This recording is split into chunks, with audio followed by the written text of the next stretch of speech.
राजस्थान में कल मुख्यमंत्री अशोक गहलोत ने 19 नए जिलों की घोषणा कर दी। उसके बाद ही माना जा रहा है कि राजस्थान की जो राजनीति थी वो थोड़ी सी और तेज़ी की तरफ बढ़ रही है और उसमें कांग्रेस, भाजपा जो सभी दल हैं वो अलग अलग अपनी प्रतिक्रिया दे रहे हैं। लेकिन सबसे बड़ी बात है कि जब यह ज़िले की घोषणा होने वाली थी उसके कुछ दिन पहले ही केकड़ी के विधायक पूर्व कैबिनेट मंत्री रघु शर्मा जी ने एक बात कही थी कि केकड़ी को ज़िला बनाया जाए और उसके बाद माना जा रहा है कि सारी जो ये आज जो रिजल्ट है उसी का एक परिणाम है। बहुत बहुत स्वागत है एबीपी लाइव आपका। Thank you. सर 19 ज़िलों को एक साथ घोषित कर देना ये लगता है कि पूरे भारत के इतिहास में पहली बार है किसी स्टेट ने 19 ज़िलों को एक साथ घोषित किया है। कैसे देख रहे हैं आप? देखिए, राजस्थान की स्थापना के बाद में 1956 में 26 ज़िले थे राजस्थान में, और फिर 26 से 33 ज़िले होने में मतलब 7 ज़िले बढ़ने में 52 साल लगे। कभी एक बन गया, कभी आधा बन गया, मतलब ऐसे बन गए।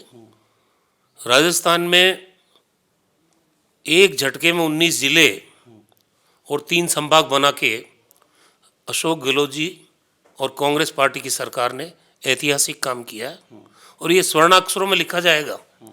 जब जब राजस्थान की चर्चा होगी, ये चर्चाएं पीढ़ियां तक करेगी, क्योंकि ये छोटा कदम नहीं है। भारतीय जनता पार्टी परेशान है, आज सदमे में चली गई। उनको पूछो, 1977 से लेके और 2018 तक लगभग 26-27 साल आपको भी सरकार में रहने का मौका मिला, तो ये काम आप भी कर सकते थे। ये जानते हैं वो अच्छी तरह से कि राजस्थान देश का सबसे बड़ा भूभाग है। 3,42,000 स्क्वायर किलोमीटर का एरिया है। आज कोई ज़िले में 19 विधानसभा, किसी ज़िले में 11 विधानसभा, किसी ज़िले में 10 विधानसभा और कईयों में 8-8 विधानसभा। तो जब सत्ता में का विकेंद्रीकरण कैसे होगा? कैसे कलेक्टर एसपी वहाँ पहुँचेंगे? कैसे जिला स्तर के ऑफिसों में वहाँ का आदमी आके अपना काम करवाएगा? ये कभी उनके जहन में आया नहीं। और ये एक दिन में जिले नहीं बनते। 5 साल के हमारे बजट उठा के देख लो, जीरो टैक्स के साथ जिस तरह से राजस्थान में राजस्व गांव बनाए 1000 से ज़्यादा, जिस तरह से राजस्थान में उप तहसीलें खोली गई, जिस तरह से राजस्थान में नई तहसीलें खोली गई, नए उपखंड बनाए गए, नए एडीएम कार्यालय खोले गए। आज बताओ 33 जिलों में मेडिकल कॉलेज। कोई राज्य बताओ हिंदुस्तान का जहाँ पे 33 मेडिकल कॉलेज हो, हर जिले में 500 बेड अस्पताल के साथ, और उसके साथ साथ हर जिले में nursing college, 50 agriculture college, 250 college खोले सामान्य एजुकेशन को आगे बढ़ाने के लिए। आज राष्ट्रीय संस्थान कौन सा नहीं है राजस्थान में? ये जो चीज़ें हो रही थी, लगभग रामलू भाया कमेटी ने 10 मार्च को अपनी रिपोर्ट दे दी, लेकिन फिर उसी बीच में एक खबर आती है कि 6 महीने के लिए उनका कार्यकाल बढ़ा दिया गया। ये बात भी आने लगी कि शायद अब हो सकता है कि अगली बार ये ज़िलों का जो घोषणा होना हो। अचानक से कैसे बदल गई? जब आपको 2 दिन 3 दिन पहले जब आपने खुद कहा कि अब ज़िलों की घोषणा होनी चाहिए, अचानक से फिर वो केकड़ी ज़िला आया, फिर आपने उस पर पूरी विस्तृत जानकारी दी, अन्य राज्यों की तुलना की, आपने जनसंख्यावार बातें बताई। क्या वहाँ से चीज़ें बदली हैं कि आप तो कह रहे हैं कि बहुत 5-6 साल से प्रक्रिया चल रही थी, लोगों को लगता है कि आपके उस बयान, आपकी उस बाइट, आपकी उस पहल की वजह से ये परिणाम सामने आया है? अब देखिए, सच्चाई है कि उत्तर प्रदेश हमसे क्षेत्रफल में कई गुना कम है। आबादी ज़्यादा है, लेकिन क्षेत्रफल उसका बहुत कम है। वहाँ 75 जिले हैं। मध्य प्रदेश जो हमसे क्षेत्रफल में कम है, आबादी में लगभग बराबर है, वहाँ 55 जिले हैं। आप गुजरात की बात कर लो, हमसे कितना छोटा राज्य है, वहाँ 33 जिले हैं। हरियाणा जो 42,000 स्क्वायर किलोमीटर में है, वहाँ 22 जिले हैं। तो ये जिले जब बने हैं तो वहाँ काम की एफिशिएंसी बढ़ी है। और हमने ये उदाहरण इसीलिए दिए कि राजस्थान का भूभाग, आप बताइए मेरे को, इतना लंबा चौड़ा भूभाग है। अब जैसे रेगिस्तानी इलाका है, वहाँ की डिस्टेंसेस देखिए आप। जिला मुख्यालय से 100 किलोमीटर से ज़्यादा दूर पे जो आदमी बैठा है, वहाँ तो जिला कलेक्टर एसपी एक साल में एक बार भी पहुँच जाए तो बड़ी बात है। जब आप इतनी बड़ी बड़ी योजनाएं लाते हो, तो 25 लाख का बीमा। एक चीज़ ये मान लिया जाए सर कि ये आप जो कह रहे हैं ये प्रशासनिक तौर पर बेहतर है कि राजनीतिक तौर पर भी बेहतर है? इसको तो दोनों तरीके से देखा जा रहा है चीज़ों को। आधुनिक राजस्थान के निर्माता के रूप में अशोक गहलोत को देख रही है राजस्थान की जनता। और जो स्कीम्स हमारी बनी है, स्वास्थ्य बीमा 25 लाख का, 10 लाख का एक्सीडेंट क्लेम आपको बीमा। आप ये बताइए कि किसान का जब जब कांग्रेस की सरकार बनी बिजली का दाम बढ़ता नहीं है। अब 2000 यूनिट फ्री, आम उपभोक्ता का 100 यूनिट बिजली फ्री, पशुपालक जो अपनी आजीविका करते हैं पशुपालन से उनको 5 रुपये प्रति litre bonus, old pension scheme. आज समय की ज़रूरत है। अब राजस्थान में 2018 में अगर प्रदेश की जनता ने कांग्रेस की सरकार बनाई तो 2019 में 25 सांसद बीजेपी को भी दिए हैं, बैलेंस किया है। लेकिन उनके अकाउंट खाली बोल रहे हैं आज। ईआरसीपी जो 13 जिलों की प्यास बुझाने वाली योजना है वो वसुंधरा जी की योजना है। प्रधानमंत्री जी ने वीडियो आया, उन्होंने बोला, वादा किया चुनाव से पहले कि ये योजना को हम स्वीकृति देंगे। आज राजनीति कर रहे हैं उसमें। क्या 25 सांसदों की कोई जिम्मेदारी नहीं है? उनको इतनी थंपिंग मेजोरिटी से इसी प्रदेश की जनता ने बनाया है। आप पेट्रोल में सेस लगाओ, दूसरे टैक्स लगाओ, राज्यों को हिस्सा दो नहीं। 75 लाख करोड़ वो हमारे आज अलग अलग सालों में इन्होंने रोक रखे हैं जो राज्यों को मिलना चाहिए। सेंट्रल स्पॉन्सर्ड स्कीम्स में 90-10 का रेशो था, 70-30 का रेशो था, 60-40 का रेशो था, वो 50-50 क्यों कर दिया? आज फेडरल स्ट्रक्चर में राज्य कैसे जिंदा रहेंगे ये सवाल पैदा हो गया। तो टैक्स पेयर तो जितना पैसा राज्य में देता है वही पैसा अब केंद्र की भी देता है। तो सांसदों की जिम्मेदारी नहीं बनती कुछ। एक अब केकड़ी पे जाते हैं क्योंकि चुनाव है, विधानसभा का चुनाव होने वाला है। केकड़ी का मुख्यालय कहाँ होगा? केकड़ी में ही होगा और कहाँ होगा? जब केकड़ी जिला बना है तो उसका मुख्यालय केकड़ी रहेगा। क्योंकि देखिए, जब से जिलों की घोषणा हुई है, तमाम लोगों की जो मुझसे बातचीत हो रही है उनका ये कहना है कि कई सारी जगहों पर मुख्यालयों को लेकर के इशू हो रहा है। जैसे कोटपुतली को लेकर के हो रहा है, जयपुर में अब 2 जिले उत्तर दक्षिण हो गए। देखिए, जहाँ तक केकड़ी का सवाल है ये तो मुख्यालय केकड़ी रहेगा, कहीं उसमें कोई बदलाव नहीं है। नहीं तो घोषणा ही कोई केकड़ी की है। केकड़ी को जिला बनाने की घोषणा है तो केकड़ी मुख्यालय रहेगा। ये संशय जो बीजेपी पैदा करना चाहती है ना, आज खोमा में चलेगी बीजेपी हकीकत ही।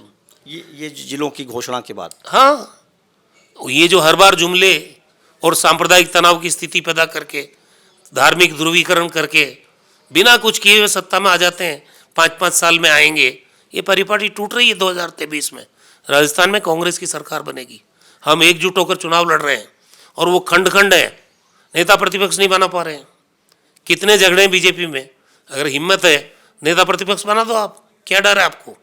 आप तो देश पे राज कर रहे हो, अधिकांश राज्यों में आपकी सरकारें हैं, फिर नेता प्रतिपक्ष जैसा छोटा फैसला आप नहीं कर पा रहे हो।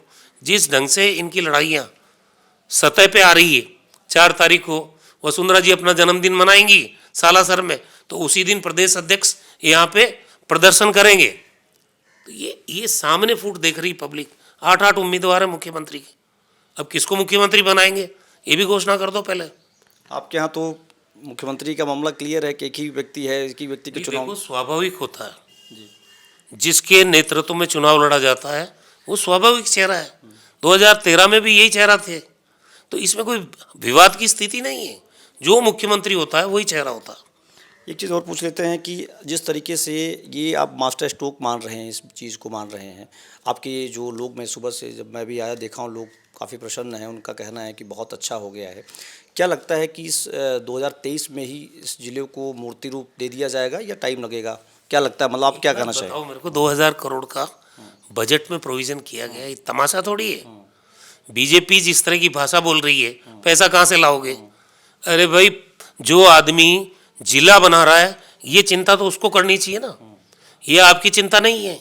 हमने जिले बनाए हैं, हमने बजट में 2000 करोड़ का पहले फेज में प्रोविजन किया है ताकि जहाँ जहाँ जिले बने, संभाग मुख्यालय बने, वहाँ इंफ्रास्ट्रक्चर का काम शुरू हो। और आप देखेंगे ये मूर्त रूप लेगी घोषणाएं, और हमने राजनीतिक स्वार्थ के चलते हुए नहीं किया है। बीजेपी इस मुगालते में नहीं रहे, क्योंकि अगर ऐसा करते तो ब्यावर जिला नहीं बनता जहाँ 20 साल से मार रहे हैं, सलूबन नहीं बनता, सापुरा नहीं बनता, अनूपगढ़ नहीं बनता। ये राजनीति से ऊपर उठ के फैसला किया गया, डाइजेस्ट करने की हिम्मत रखे बीजेपी। 27 साल राजस्थान की जनता ने उनको भी सत्ता में रहने का मौका दिया है अलग अलग समय में। ये मौका उनके पास था, वो कर नहीं पाए और अब कोमे में चले गए और उल्टी सीधी बातें कर रहे हैं। कुछ या तो हिम्मत है तो विरोध करो कि हम इन 19 जिलों को बनने का और 3 संभाग का विरोध करते हैं, पता चल जाएगा। विरोध भी नहीं कर रहे हैं, स्वागत भी नहीं कर रहे हैं और कमियां निकाल रहे हैं, तुम्हारे को कोई दिक्कत नहीं है। ये बजट के प्रोविजंस हैं जिले बनेंगे। एक सवाल कर लेते हैं कि पिछले कुछ दिनों एक आपका वीडियो आया और मुख्यमंत्री जी बैठे हुए थे वहाँ पर, अशोक गहलोत जी थे, आपके डोटासरा जी ने कहा कि राजस्थान में आला कमान रघु शर्मा जी हैं। क्या माना जाए इसको? कि प्रदेश अध्यक्ष हैं, हमारे सम्मानीय प्रदेश अध्यक्ष हैं, ये उनकी भावना थी। मैं उनसे उम्र में बड़ा हूँ, मैं 40 साल से कांग्रेस का कार्यकर्ता हूँ, तो उन्होंने हमारी कॉन्स्टिट्यूंसी के 5-6 हज़ार लोग जो उस टाइम मौजूद थे, तो उन्होंने मेरी इज्जत की। वो कोई आला कमान नहीं होता पार्टी में, हम तो कार्यकर्ता हैं, लेकिन प्रदेश अध्यक्ष ने जब ये कहा है तो मैं उनका शुक्रगुजार हूँ। हमारे लोगों के दिलों पर राज करने लग गए वो, तो इसलिए आला कमान जैसी चीज़ नहीं है और ना मेरे को कोई घमंड है। मैं पार्टी का कार्यकर्ता हूँ और 40 साल से हूँ। मैं कभी इधर उधर की बात नहीं करता हूँ, मैं कांग्रेस की बात करता हूँ, आगे भी वही होगी। तो प्रदेश अध्यक्ष जी ना भावनात्मक रूप से जो रिस्पेक्ट मेरी करते हैं, उनकी रिस्पेक्ट मेरे इलाके में कितनी बढ़ गई है इसका अंदाज़ा भी किसी को सोचना नहीं है, क्योंकि जब आप किसी को इज्जत दोगे आपकी इज्जत उससे दुगनी बढ़ेगी। एक आखिरी सवाल करूंगा आपसे कि 2023 के चुनाव में रघु शर्मा जी को हम लोग कहाँ देखें, कहाँ देखा जाए? कांग्रेस के कार्यकर्ता के रूप में। पार्टी आदेश देगी, चुनाव लड़ेंगे। पार्टी कहेगी पार्टी का काम करो, हम पार्टी का काम करेंगे। कैसे सरकार बने 2023 में, राजस्थान के हर कार्यकर्ता का अब लक्ष्य वही है। कितनी सीटें आ जाएंगी इस मास्टर स्ट्रोक के बाद, क्या लगता है, कुछ अंदाजा है, कुछ अनुमान? सीटें गिनने का काम लोकतंत्र में कोई पॉलिटिकल पार्टी नहीं कर सकती।